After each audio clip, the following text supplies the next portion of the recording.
But anyway, what this shows, this is the total atmosphere here. All the gases, nitrogen, oxygen, everything else. Up in this corner are the 2% that we identify as greenhouse gases. Okay. Those are gases that supposedly can allow sunlight in.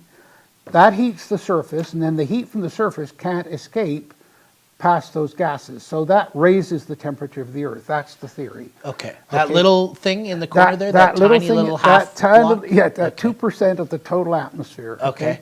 Now, if we explode that out, so it becomes then 100% of that little percent. Okay. Then we see that 95% of it is water vapor.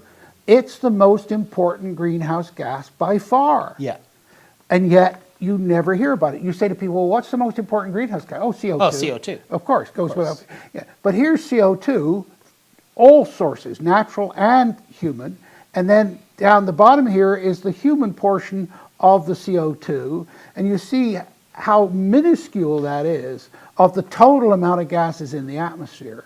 It's right? tiny. So you're saying that 4% of the greenhouse gases, which is 2%, so 4% of 2% is CO2, and 3.4% of the 4% of the 2% is human. Yes. And so we're going to tax people to death because of the 3.4% of the 4% of the 2%? Yes. Yeah. But we'll save the world, right? Right. Okay. But here, there's a bigger problem than that, because what they say is if the CO2 increases, and it will because humans are producing more of it, if that increases, the temperature will go up.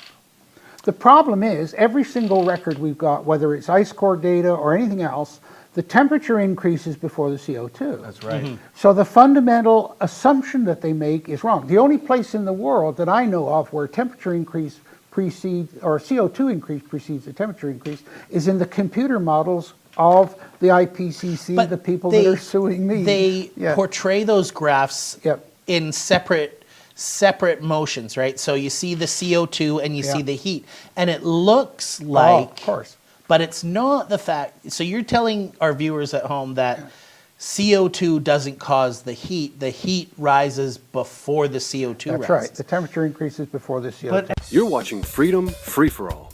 Like us on Facebook and subscribe to us on YouTube.